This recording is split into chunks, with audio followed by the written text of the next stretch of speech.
has, well, it's a denarius, the coin that's about equal to a day's wage. Now, on the one hand, it seems a fairly straightforward transaction. Show me a coin, they show him a coin. But the problem was, by them having the coin in their pocket, in their possession, they're demonstrating that their place is not with God or with the people, but with the Romans.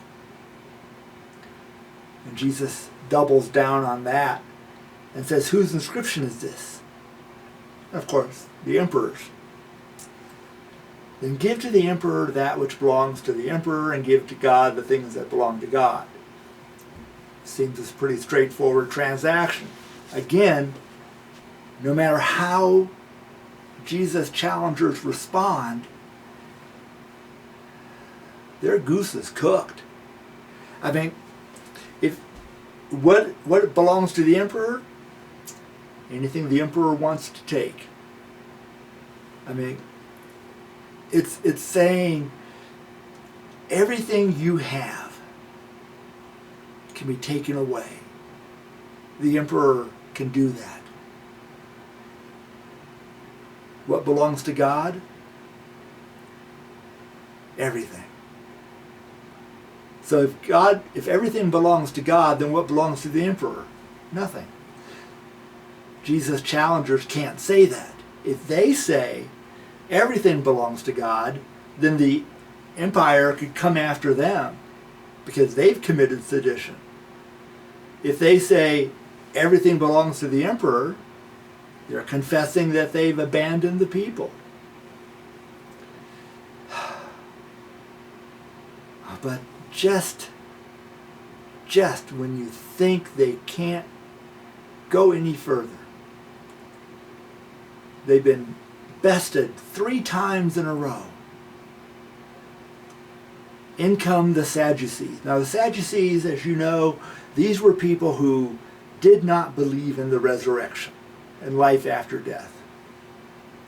And so in good rabbinic tradition, they offer a story and ask for commentary on that as a way of illustrating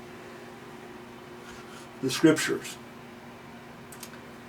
They talk about the Levite, the Levitical code, which says that if a man dies without any children, then one of his brothers has to marry the widow and have babies. And so there are 7 brothers, each take their turn, and they all die. In the resurrection, they ask, who will the woman's wife be? Or who will the woman be the wife of? Oh, what a question.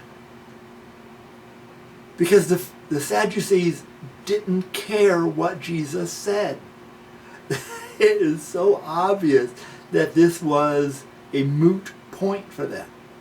But they're trying to trap Jesus in an understanding of what the Torah, the first 5 books of our Bible, the Jewish scriptures, the point of those were not to give rules for all time, but to give rules and guidance to bring the people into harmony with God. See, Jesus, he knows that we live in this world, but he also knows that there's a life beyond this.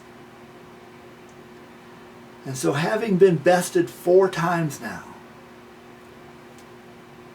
a scribe, one of the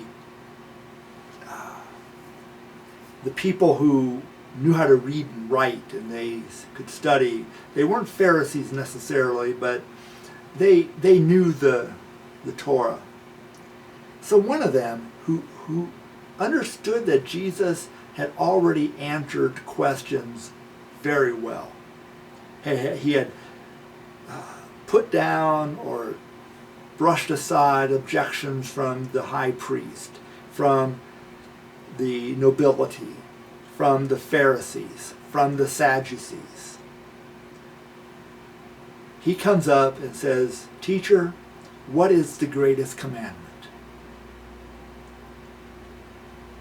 This question, any good Jewish man, well, any good Jew, would have been able to recite standing on their head. Now, I don't know what Jesus was doing when he answered this question, but his answer was, "You know the scriptures. What do you read?" Putting it back on the questioner, as if to say, "You're supposed to know this. Why are you asking me?" The man comes back with, "You shall love the Lord your God with all your heart and with all your mind and with all your strength and with all your soul." Jesus says, "You're right."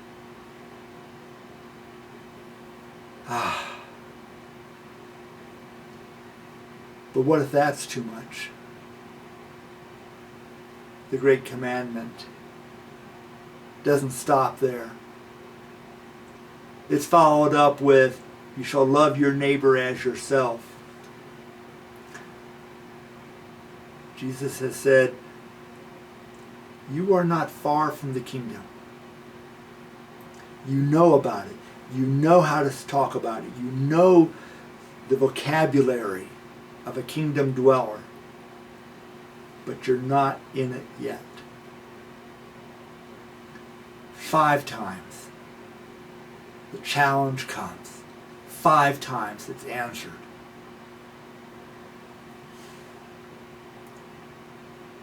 You see, Tuesday is about conflict. The conflict that comes from us thinking we know more than God. The conflict that comes from the empire, the government, thinking it knows more than God. The conflict that comes from within the church, who think that what we do is more important. The presentation of the message, the sight of the message, these are all more important than God. Jesus says 5 different ways, no, there's more.